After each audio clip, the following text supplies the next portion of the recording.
Here.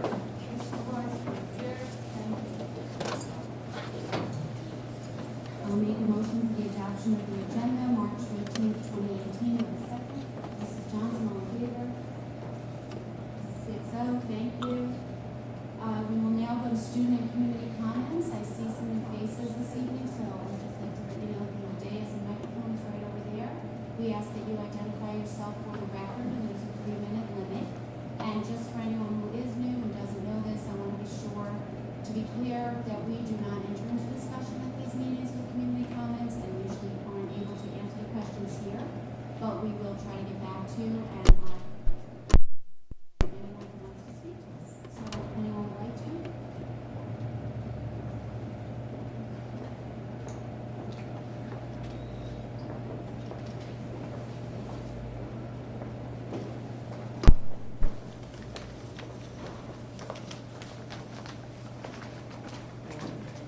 Hello, everyone. My name is Jim Del Monte. All right, I'm an alumni. Live here in the town. I have two children in the school right now. I'm here to address the board about the boys lacrosse program. Our boys are very upset about the current state of affairs. These boys have been together since the second grade, playing their passion, the game of lacrosse. The start of the season was long anticipated, longed for feverishly, and after a first great week of practice and bonding, they walked into practice Monday learning that their scrimmages were canceled and missing their head coach, Isaac Neal, for the past 2 days with no explanation. Coach Neal, since I've known him, has been with the senior class from the start. He has bent over backwards for these boys, taught them to be upstanding student athletes, had them perform community service, reached out to college coaches on their behalf, written letters of recommendations. The list goes on. We have followed protocol and reached out to the athletic director for answers, whose reply has been the situation is with administration. So here in front of the administration, we were hoping, but now learning that we're not going to get answers to what the situation really is. And if it's about Isaac, I would wish that you would, hear us out on how we think very highly of him and would hate for something to happen to him. So maybe you cannot tell us now, but maybe you can have the proper person to reach out to one of us to let us know where we sit. Because I think it's unfair that the boys are questioning every day what's going on with our head coach. Why are our scrimmages being canceled? Thank you for your time. Thank you. Is there anyone else this evening?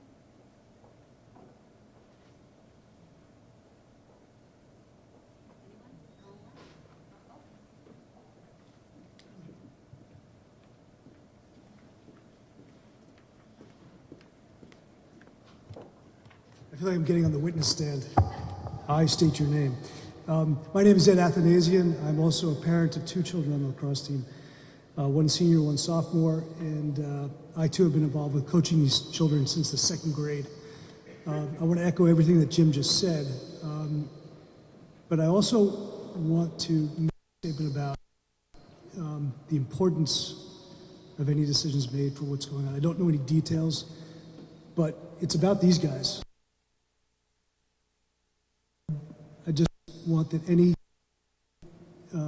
that they get the utmost consideration.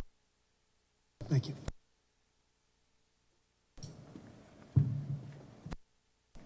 If there are no other community comments at this time, we are going to close out. I would just like to say that we are always excited to see students come to our meetings to make a statement, whether they speak it or they're just present, and whether or not we always agree with the sentiment. It's just always really great to see you be active and care about what's going on in the schools.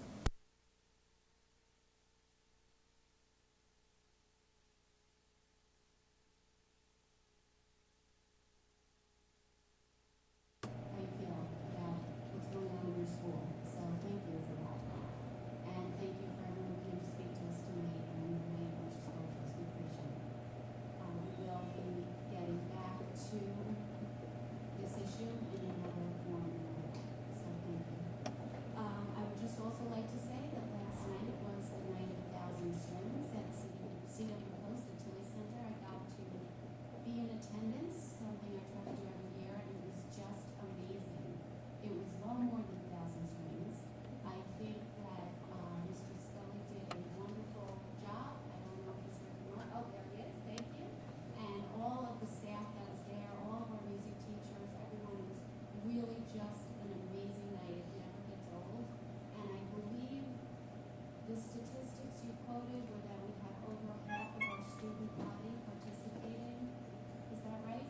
which is really remarkable, and that doesn't happen in a program that's not being run well.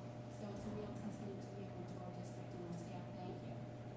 I think that is all I have for this evening, so I will turn over to certificates of excellence or designated certificate. What an honor. And speaking of honors, what an honor today to get to give away certificates in my former area of teaching mathematics. Although this standing and bending isn't very good, so I'm actually going to sit back down. As excited as I am, and read these from a sitting position. So today I have certificates of excellence for the AIME, which is the American Invitational Mathematics Examination. Now, let me tell you for a moment about the AIME. This is for the top 5% of an exam given to over 350,000 students from over 6,000 different schools. It is a challenging exam offered for students who perform exceptionally well on the AMC 10 and the AMC 12. Get this, it is 15 questions, 3 hours, and each answer is an integer between 0 and 999. These questions, and I quote, are much more difficult than those on the AMC 10 and AMC 12 competitions.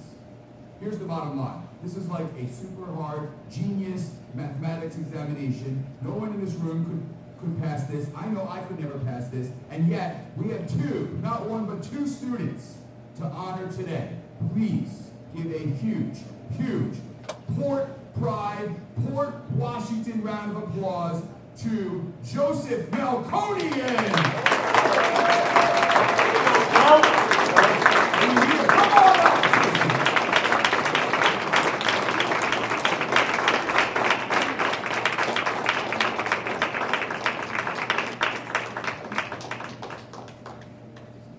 Joseph Melconian, you rule. And second, please give it up for another absolute superstar, Julia Ruskin!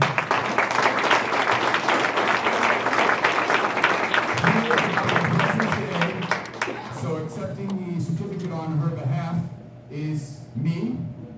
But her family is watching on the live stream at home, so everyone turn around and give the live stream a big thumbs up to Julia Ruskin.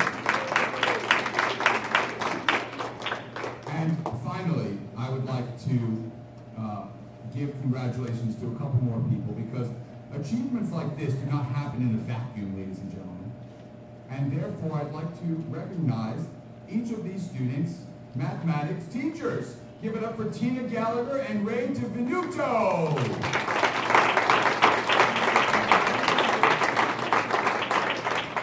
Back to you, boss. I will now turn it over to Dr. Mooney. That's a hard act to follow. Good evening, everybody. Thank you for coming out tonight. I just have a few announcements. There's been a lot of activity here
tonight is written by Kurt Moser. It's called Skyline Rising, and it was really something to listen to. It was the entire combination of elementary, middle school, and high school students. There were well over 350 students there last night performing. So large a group, even at the Tillis Center, they could not put on the stage.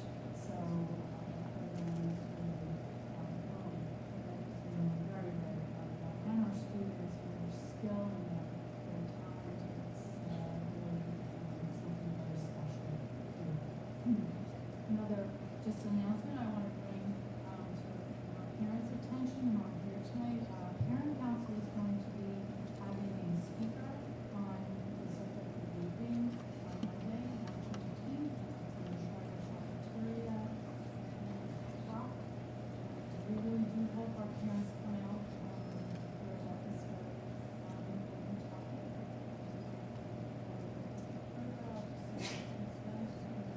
Enrollment report to kindergarten.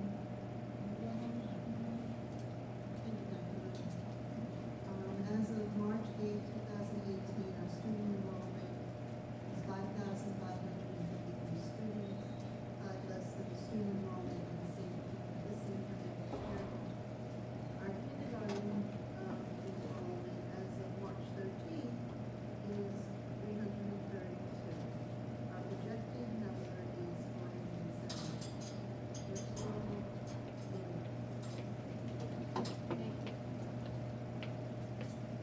I'll make a motion for the approval of minutes for February 27th, 2018. With a second, Ms. Johnson, all in favor? 6-0, thank you. We'll go to the discussion.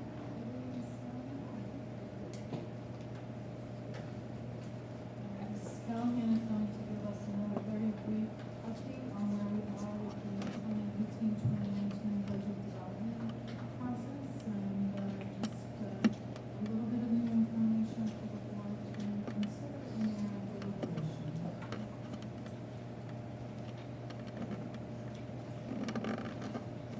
Thank you, Dr. Newman. Key tonight is really brief, and I say that because as most of you who have participated in the past realize, the Controller's Office required that as of March 1st, a draft budget be put on their website. The budget and the levy limit are required to be posted, even though we are still working on developing our budget. So those of you who have Newsday would have seen, I think it was Sunday's edition, that our levy limit was projected to be 3.15%. The actual document that we used for the levy limit, let's see, had some minor adjustments from the last board meeting. And when I say minor adjustments, the difference was $400,000 greater than what we had shown you at the last board meeting. The reason for that or the reasons, multiple, are both revenue and appropriations. On the revenue side, we did have to use the lower pilot revenue figure that we know at this point. And we did use in our revenues the matters that were previously discussed, using funds from the DRS reserve, our unassigned fund balance, and our debt service reserve, which comes to about $2.8 million. On the appropriation side, when Dr. Mooney and I sat down and tried to scour every code, we came to the conclusion that the TRS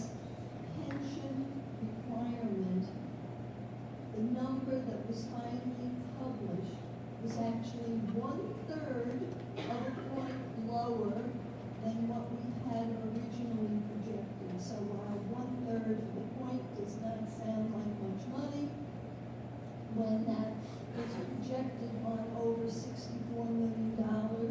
It did turn out to be several $100,000. So we were able to lower that number, and in the course of doing that, be able to put into the budget that was put on the controller's website a total of $400,000 towards the $881,000 we have referred to in the past as being our projected staffing needs. So this budget draft, as of tonight, as I said, is $400,000 greater than what was presented 2 weeks ago. The budget increased from 2.85% to 2.92%, but that did not change the levy. The levy has remained 3.15 all along. We still have the issue of a gap for the purpose of our overall staffing, because we are requesting $881,000, as Dr. Moody has spoken to us about in the past. I didn't go through each of the particular lines, but in total, we're talking about $881,000. We have thus far found 400 of the $881,000 towards that staffing. I just want to remind the board, for the purpose of timing, that the very last date that the state allows the board to adopt a budget is 24 days prior to the vote itself, so that would be no later than Friday, April 20th. We do have a board meeting on Tuesday, April 17th. The board in the past few years at least, has adopted the budget at the end of March, but certainly it will depend on discussions that continue in the budget and facilities meeting and in the evening board of education meetings.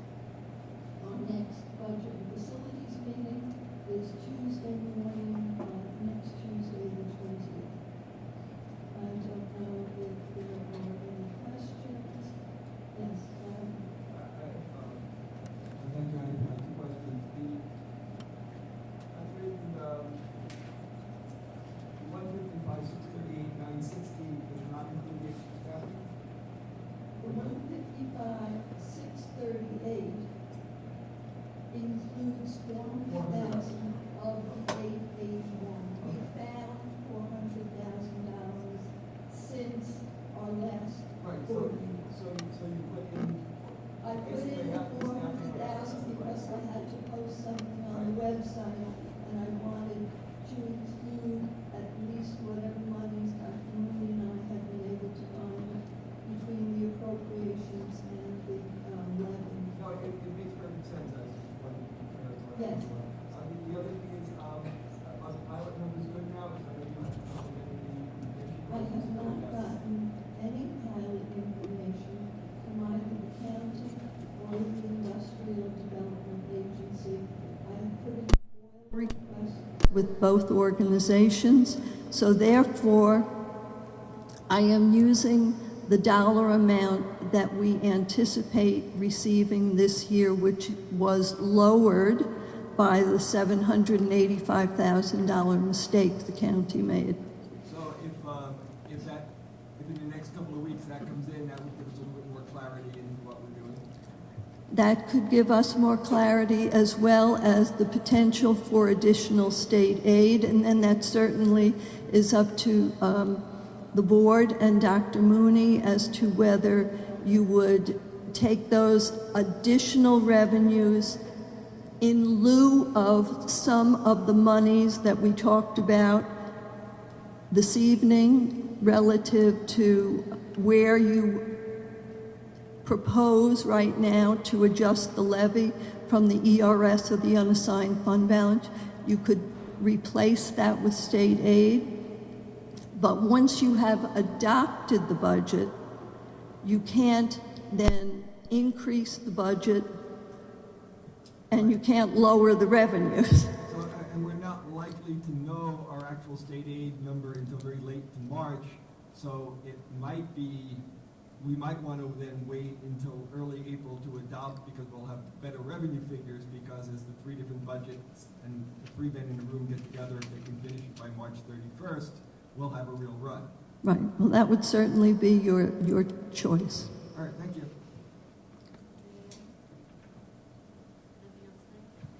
Okay, thank you. We'll now go to committee reports, policy and personnel. Ms. Johnson?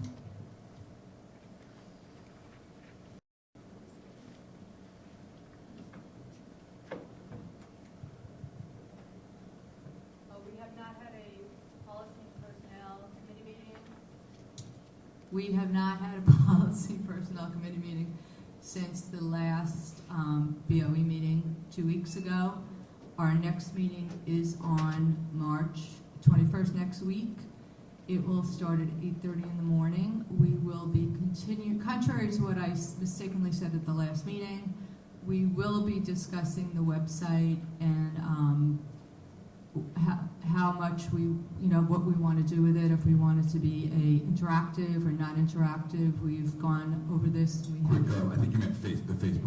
Oh, did I say website? Oh, no, our website is great. Go on the website, portnet.org. I apologize. Now, the Facebook page, and we'll be talking about that. In addition, there are some changes that we're making potentially to our facilities usage policy that will be discussed. There might be some other items, so check the website for the agenda, which will be posted shortly. Thanks. Our next meeting for budget and facilities is this coming Tuesday, March 20th, 8:30 a.m. at the Daily Annex, where we will continue budget discussions, delve a little bit further probably into some of the staffing recommendations and what the priorities would be there. We are also accepting some facilities issues that we would like to discuss. That will be on Tuesday the 20th. Curriculum? Curriculum, we're meeting on the 23rd at 8:30 at the Daily Annex, and our topic will be multiple pathways. Thank you. I will now go to the action items, A1 through C6A, with C3E as amended. Do I have a second? Mr. Kirk. All in favor? 6-0. Okay, thank you. Is there any old business? Okay, under new business, the Board of Ed has decided it was of the utmost importance for us to pass our own resolution regarding what occurred in Florida on February 14th. So together as a group, through a very thorough process, we have put together the following resolution that I will read into the record and then make a motion to accept it. And then, Ms. Callahan, I will give you this so that you don't have to worry about following my notes. The trustees of the Port Washington Board of Education are shocked and horrified by the February 14th tragedy at Marjorie Stoneman Douglas High School in Parkland, Florida. We strongly denounce the policies that allowed the senseless shooting, cutting short the lives of 14 students and 3 staff. This incomprehensible act of violence demands bold action by our elected officials to end gun violence in our schools. Therefore, be it resolved that the Port Washington Board of Education calls on our federal, state, and local officials to stand with our children and act immediately to protect all students here and throughout the United States. We call on all elected officials to enact meaningful firearm legislation and regulation, maintain schools as gun-free zones, provide funding for upgrades to school district facilities as deemed necessary for security, and provide funding for security personnel needed to implement security plans. Additionally, we call on them to address the institutional and societal issues contributing to this epidemic by providing funds to schools and communities for adequate mental health, guidance, and social services for the purpose of support, prevention, and response. Further, be it resolved that the Port Washington Board of Education stands with our students in adopting the Sandy Hook Promise, promise to do all I can to protect children from gun violence by encouraging and supporting solutions that create safer and healthier homes, schools, and communities. So I will make a motion to accept this resolution. Do I have a second? Mrs. Johnson, all in favor? 6-0. Thank you. And I would just like to state for the record that though Emily Bays is not here this evening, she was in strong support of this resolution. Thank you. Pass it down. Oh, yes, I skipped donations. Which one? Oh, I'm so sorry. I would also like to thank the Viking Sports Foundation for their generous donation to the school district.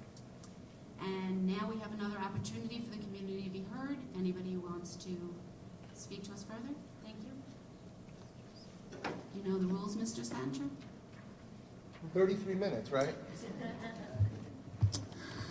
Just wanted to thank the school district. What a day yesterday for my son, who got to practice baseball on an unbelievable field, then rush over to the Tillis Center and perform with the string orchestra. I don't want to sound too much like Dave Kirpin, but it was really fantastic. He had a great day. Also want to thank the school district for accepting their donations of the batting cages, one for here in the high school and one for Sousa Elementary for our middle school teams. We appreciate your cooperation in the process of getting it done. Thank you so much. Finally, it does not go unnoticed the work that's being done by facilities out on our fields. They look markedly better. Citi Field and Yankee Stadium were not built in a day, but it's starting to look much better out there, and we really appreciate your cooperation. Thank you.